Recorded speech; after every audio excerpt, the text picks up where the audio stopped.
পাক গুপ্তচর সন্দেহে ধৃত জ্যোতি মালহোত্রা এখন সাম্প্রতিক চর্চার বিষয়। জ্যোতির গতিবিধি রীতিমতো ভাবাচ্ছে গোয়েন্দাদের। এই পরিস্থিতিতে জ্যোতি মালহোত্রার মুক্তির দাবি জানালেন তার বাবা। 5 দিন পর ফের জ্যোতিকে পুলিশ হেফাজতে নেওয়ার প্রয়োজনীয়তা নিয়েও প্রশ্ন তুলেছেন হরিশ মালহোত্রা। পাশাপাশি তিনি আরও জানিয়েছেন যে তিনি তার মেয়ের জন্য আদালতে লড়তে পারছেন না, কারণ তার কাছে একজন ভালো আইনজীবী নিয়োগ করার মতো পর্যাপ্ত টাকা নেই। হরিশ জানান, জ্যোতির গ্রেফতারির পর থেকে তিনি তার মেয়ের সঙ্গে দেখা করতে বা কথা বলতে পারছেন না। পুলিশ তার বাড়ি থেকে যা কিছু নিয়ে গেছে তার কিছুই ফেরত দেওয়া হয়নি। জ্যোতি তার কাছে যে ডায়েরি রাখতেন সে সম্পর্কে কোনো তথ্য নেই। হরিশ জানান, তার কাছে একটি মাত্র ছোট ফোন আছে, তাতে ভিডিও দেখা যায় না। की रिमांड पे लिया था, फिर दोबारा लेने की जरूरत क्या थी? 5 दिन में कुछ नहीं मिला तो आगे क्या मिलेगा? मेरे को तो वकील सरकारी चाहिए जी, मेरे पास तो पैसे नहीं है ना कुछ और।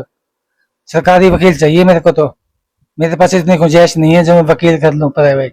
मेरे पास तो छोटा फोन है, उसमें तो कुछ आता ही नहीं है। मैं तो मांग करता हूँ जी, मेरी बेटी को बदी कर देना चाहिए। দেশবিরোধী কাজ যারা করে তারা ক্ষমার অযোগ্য বললেন বিএসএফ এর প্রাক্তন ডিআইজি সমীর মিত্র। উনি ওনার বাবা কি করবেন না করবেন সেটা তাদের ব্যাপার, কিন্তু যেখানে দেখা গেছে এবং তার সাবুতও আছে, এভিডেন্স রয়েছে, ওর অ্যাডমিশন রয়েছে জ্যোতি মালহোত্রা ডিউরিং ইন্টারোগেশন, যে ওর কাছে যে ড্যানিশ বলে যে লোকটা ছিল, যার সঙ্গে যতটুকু টিভিতে দেখে মনে হয়েছে খুব সখ্যতা ছিল, খুব ঘনিষ্ঠ ছিল, এবং সেই ড্যানিশই ওকে বোধহয় রিক্রুট করেছিল।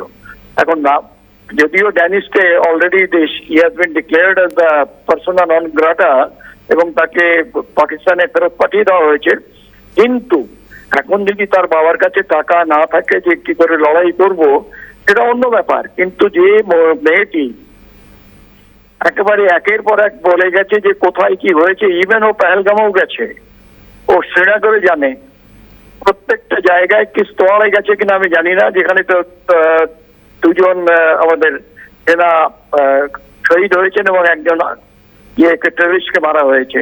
এদিক দিয়ে যদি দেখা যায় তিনি তাকে স্পেশাল গেস্ট হিসাবে ইফতারে আমন্ত্রিত করা হচ্ছে, তিনি আসছেন, তিনি পাকিস্তানে গেছেন। নাগরিক হিসাবে আমি বলবো যে দেশমাতৃকার বিরুদ্ধে এই ধরনের কাজ করে তাদের কোনো ক্ষমা নেই। এর আগে জ্যোতির বাবা বলেছিলেন, পাকিস্তানে যদি কোনো বন্ধু থাকে সেক্ষেত্রে কি তাদের ফোন করতে পারবে না। তারপরে 180 ডিগ্রি ঘুরে মেয়ের থেকে দূরত্ব রাখতে চেয়েছিলেন। জানিয়েছিলেন মেয়ে যে পাকিস্তানে যাচ্ছেন ঘুণাক্ষরেও জানতেন না তিনি। এবার বলছেন, চাইলেও আমি মেয়ের জন্য মামলা লড়তে পারবো না। এখন জল কোন দিকে গড়ায় তার সময়ের অপেক্ষা। ক্যালকাটা নিউজ।